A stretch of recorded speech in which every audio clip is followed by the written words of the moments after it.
Some crimes leave you speechless, not just because of their brutality, but because of the sheer senselessness of it all. This is one of those cases. Sam Nordquist was a 24-year-old man from Minnesota. He was bright, kind-hearted, and, like many of us, just wanted to be loved and accepted for who he was. But what started as an online relationship with a woman he thought he could trust turned into something far more sinister. In late 2024, Sam traveled to New York to meet his girlfriend, Precious Arzuaga. Less than 2 months later, he was dead. His body discarded after enduring one of the most horrific cases of abuse in recent memory. What makes this case even more disturbing is that it wasn't just one person responsible. 7 people, including his so-called girlfriend, were arrested for their roles in his torture and murder. And even more shocking, 2 of them were just children, forced to participate in the nightmare. So what happened? How did Sam end up in the hands of these people? And why didn't anyone stop it? This is the tragic story of Sam Nordquist.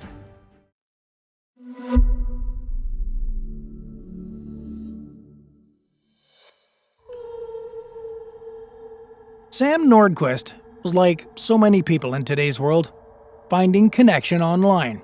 He met Precious Arzuaga on social media, and the two quickly formed a relationship. Sam, a black transgender man, had faced his share of struggles in life, but he was hopeful about this new connection. In September 2024, he left Minnesota and traveled to New York to meet her in person. But what should have been the start of a new chapter turned into something absolutely unthinkable. Precious wasn't who she seemed to be. She wasn't just a woman looking for love. She was the ringleader of a group of people who would ultimately become Sam's captors. Soon after arriving, Sam was taken to Patty's Lodge Motel in Hopewell, New York. This rundown motel became Sam's prison. From the moment he arrived, things were off. The people around him weren't friendly. They weren't welcoming. They were controlling. And soon, they were violent. What started as manipulation quickly escalated into something far worse. Sam was beaten, tortured, starved, and sexually assaulted. His captors used belts, broomsticks, and even electrical cords to inflict pain. They took pleasure in his suffering, turning his life into a waking nightmare. Even more disturbing, Arzuaga's 2 children, aged 7 and 12, were forced to take part. Authorities believe that they were manipulated and coerced into the abuse, further proof of just how twisted and depraved the situation was. For over a month, Sam endured the unimaginable. He wasn't just a victim of physical violence.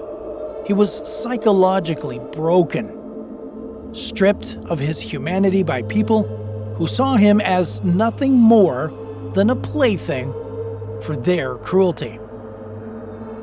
By February 2025, Sam was barely alive. His body was battered, and his spirit was shattered.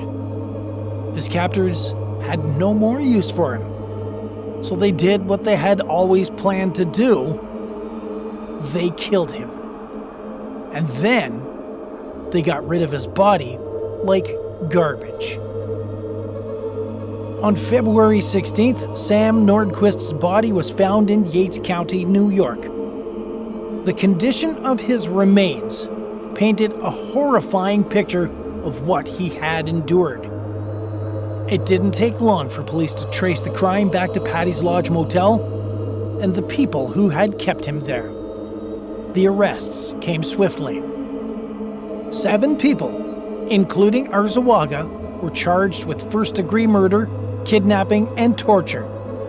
Among them were adults and even teenagers, all playing a role in Sam's suffering. But there is one major question. Why? Why had this group of people work together to torture and kill Sam? Was it personal? Was it a hate crime? Authorities initially hesitated to call it a hate crime, citing the fact that some of the suspects were also LGBTQ+.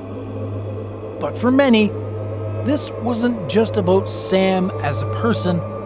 It was about who he was. A black, transgender man, targeted and brutalized in a world that too often turns a blind eye to violence against people like him. As news of Sam's murder spread, outrage grew. Advocates for trans rights and racial justice demanded answers. They demanded action.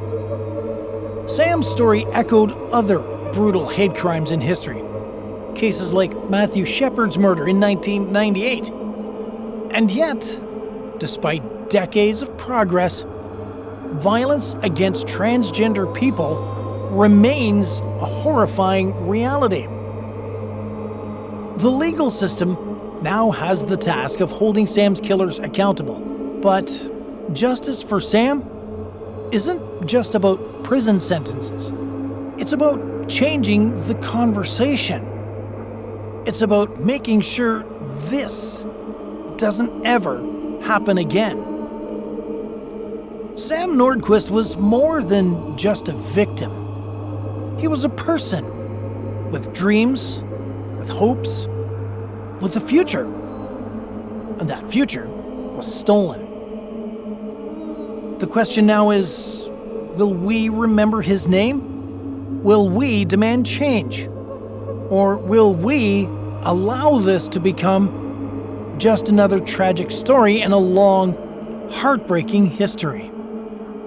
Sam's murder is a devastating reminder of the dangers faced by transgender individuals, especially those from marginalized communities. His trust was manipulated, his kindness exploited, and his life taken in one of the most horrific ways imaginable.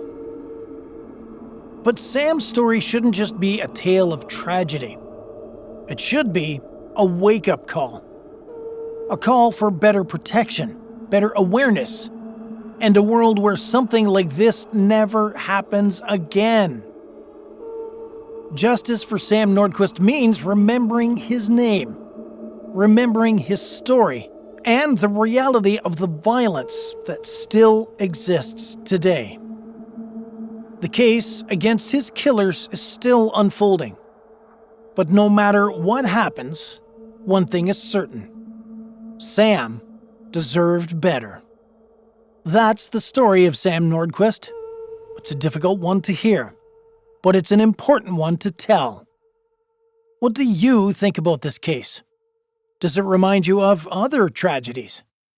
Let's keep the conversation going and make sure stories like this aren't forgotten. That will wrap up another episode of Crime Science. Don't forget to subscribe and turn on your notifications so you know when we post a new video.